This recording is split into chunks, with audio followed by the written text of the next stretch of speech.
so far we have understood what drama is as a form of literature, various elements within the drama, and distinguished or different features that make up the genre of drama in literature. And from there, we moved our conversation, our discussion to Renaissance, one of the important historical movements in England, and how in these periods in English history, a variety of things have changed. And in the same period, literature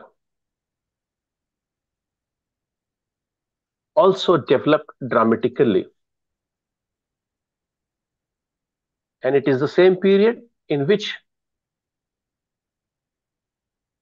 people witnessed the emergence of theaters and theatrical performances. And let me emphasize that this period gave the world a renowned dramatist, Shakespeare. We tried to understand all these things in detail in our previous counseling session. And after that, we moved to Restoration period and looked at various features of Restoration drama, some Restoration playwrights, both in Renaissance period and Restoration periods. Now today, for our discussion, we have chosen modern English drama. As you can see, I am focusing on modern English drama, and after that, we will also have a few question and answers towards the end of our counseling session. Now, as we know, the moment we talk about modern English drama,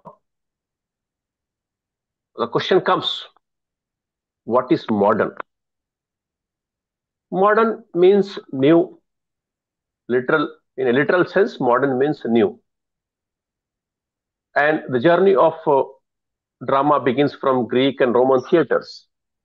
From there, it comes to England, and in England, drama takes a different shape and gets additional features at the hands of Renaissance playwrights and Restoration playwrights. And things didn't stop there. It moved to Romantic theater as well. And eventually, this journey comes to a phase where the drama is being called modern drama. And one thing we need to keep in mind that because Britain was an empire, its rule and its influence spread to multiple continents, what we know today, including European continent and beyond it. So a variety of writers contributed to the development of drama. So in the modern period, which is roughly from 19th century to mid 20th century marks a break from the literature of earlier periods, whether it is Restoration, whether it is Reformation, whether it is Renaissance or Elizabethan period, in such a distinct way that the period of 19th century onwards is termed as modern period. And the drama written in this period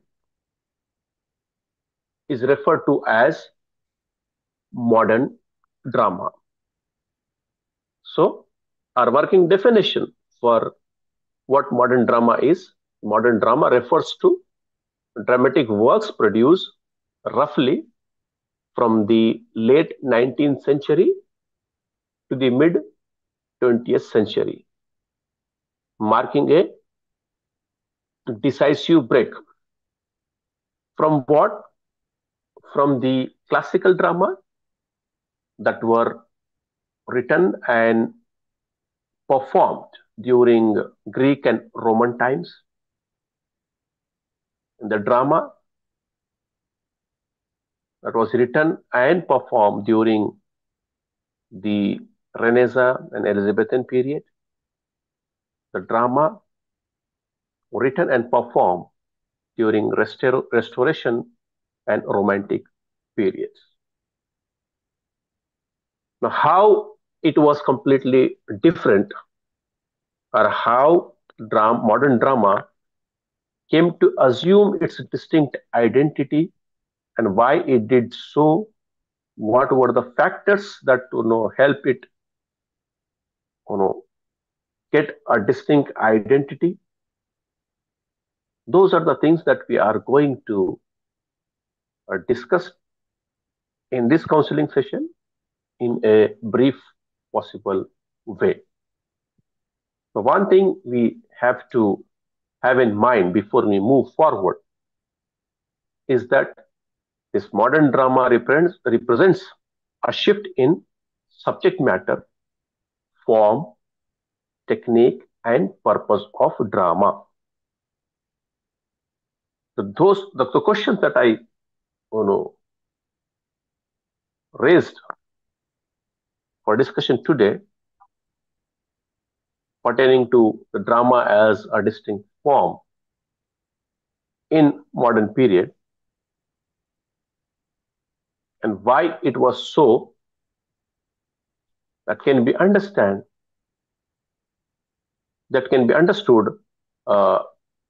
in this one sentence, that is, modern drama represents a shift or a break from the subject matter, form, technique, and purpose of drama. Which means whatever drama was written and performed in the prior English periods, and the drama written and performed during the modern period, differed in terms of its subject matter, in terms of its form, in terms of its technique, and the purpose of drama.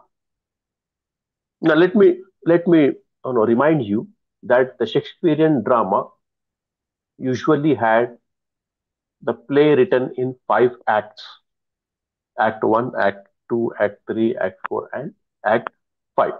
So majority of the drama written, plays written during Shakespearean period or Elizabethan period had the structure of 5 different acts in one single play. So when we say modern drama moved away or broke from earlier periods drama in form, means now in modern period drama not necessarily had 5 acts. It may have 3, 1, right? Not 5 acts. So that is what we mean, that breaking away from prior period drama. Okay, this is one thing that I wanted to clarify at the very beginning, why or what we mean by break away from prior periods in subject matter, in form, technique, and purpose of drama.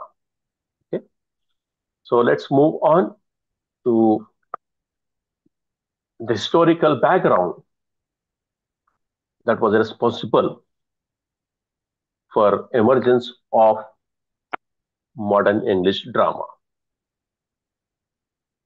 The modern drama emerged from major transformations in European society, particularly social and political changes. As we know, any society, whether contemporary, whether earlier or historical societies, all societies are influenced by the social and political changes, because these social and political changes influence how we conduct day-to-day affairs, how we conduct business and trade, how we express ourselves through various forms of literature. So that is why social and political changes must be understood, because they have a direct bearing on what kind of art is produced, what kind of lifestyle is adopted. So, in the modern period, that is starting from 19th century, a major change has happened in the English society, in the England, in and around England, and that major change was industrial revolution.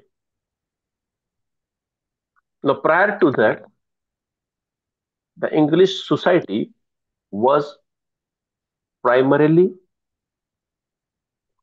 agrarian, and it relied on sea trade. But as the industrial revolution came, as small, medium, and large industries were set up in and around England, this culture, this economic change, this industrial, on the coming of industries changed how people lived, how people worked, and how people entertained themselves, and how people produce art and other things. In the agrarian societies, people had a lot of time, but as the industries came, as the industries were set up, a lot of people who were working in agrarian, agricultural sector moved to industrial sector. So the wages changed in agriculture.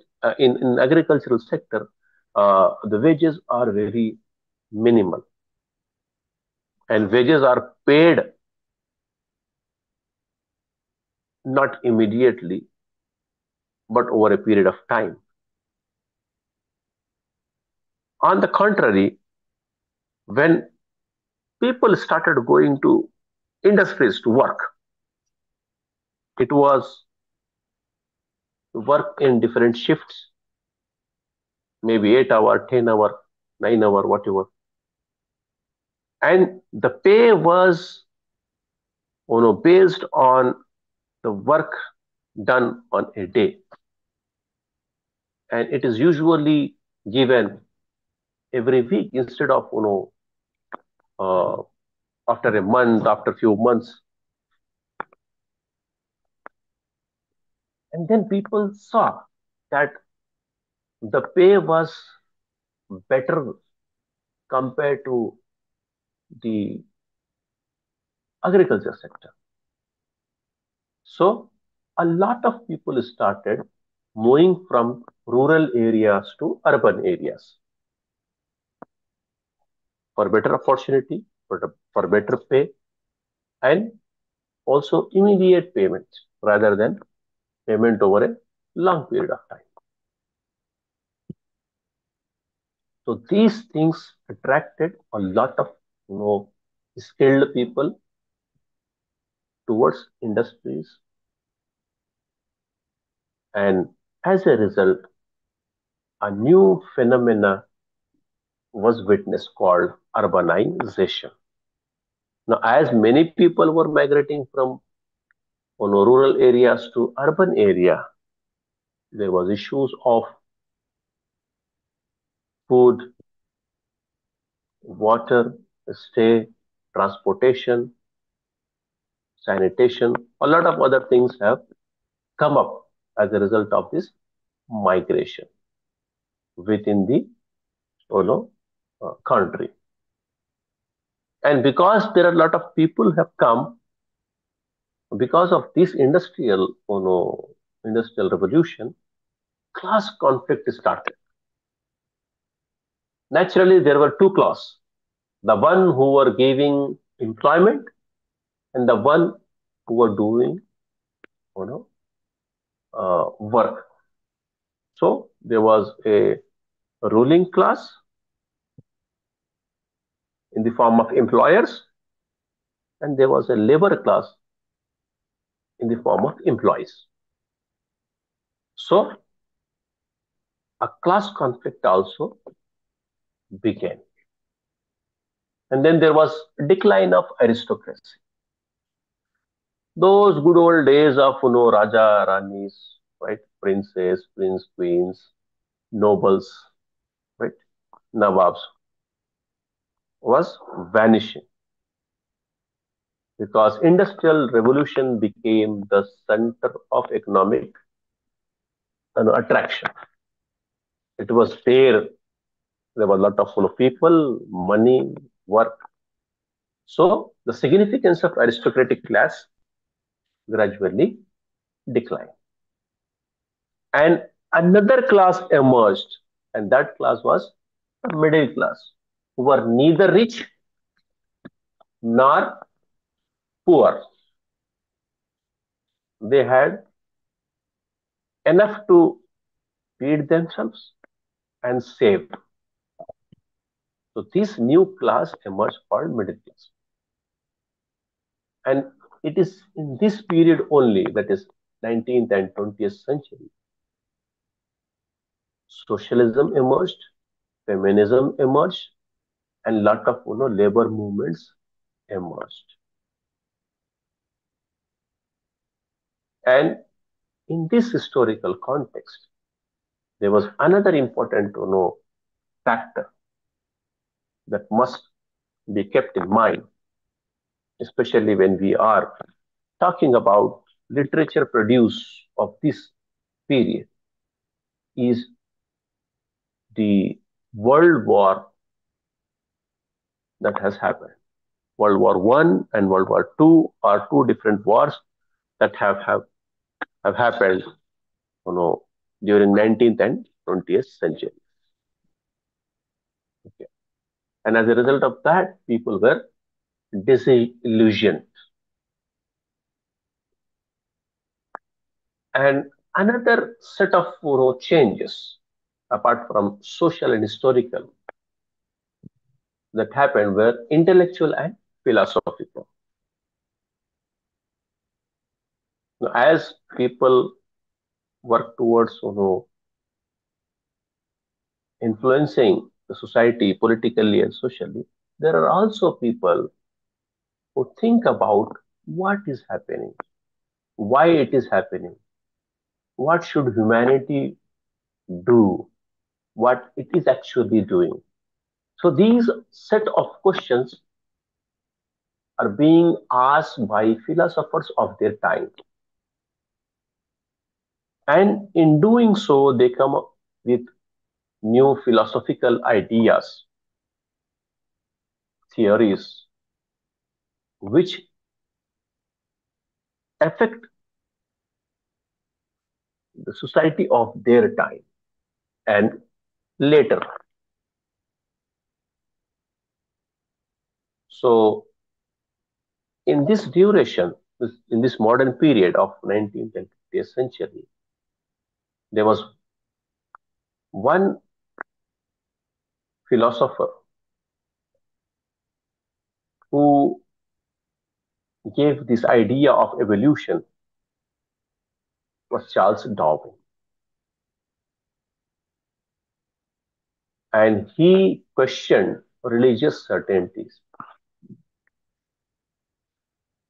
Earlier to him, and even later after he gave this theory, people still believe in a religious worldview that this world is God centric, that this world is created for a purpose, and human being as a species has also got a purpose in life that he should fulfill. But Darwin comes and questions some of these views.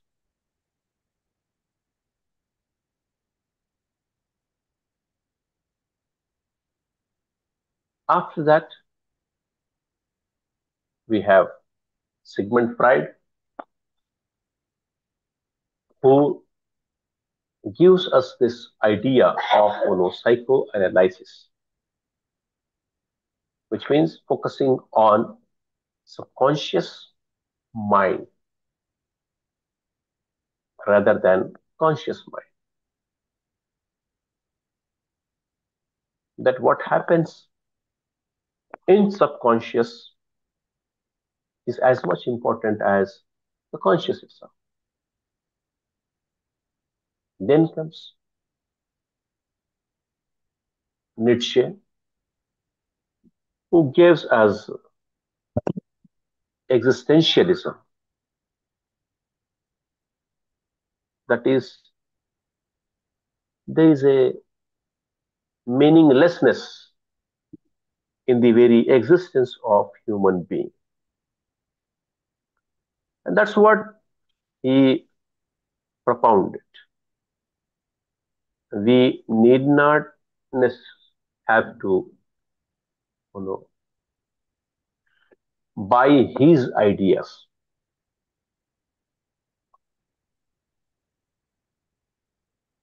So his philosophical ideas also influenced people. And we will come to know some of the writers who were influenced by Darwin's ideas, by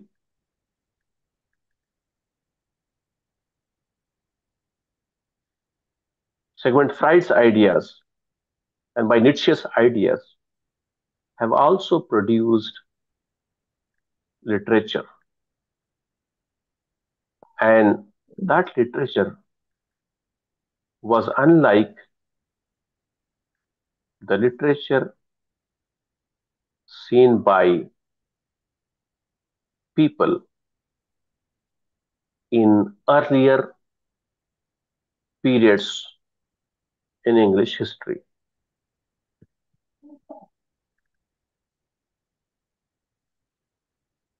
So not only these individuals, a set of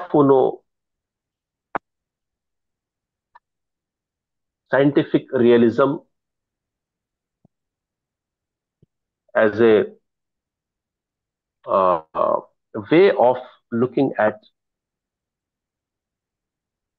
the affairs of human beings came up. What it entails, it means objective observation of life. So when we look at Darwin, right,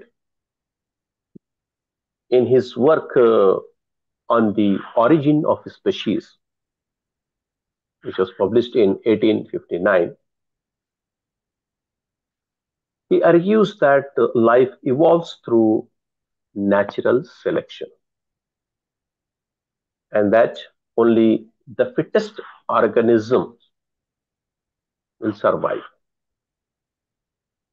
And human beings are products of biological evolution, not divine creation. Now, this was a clear deviation from the worldview held by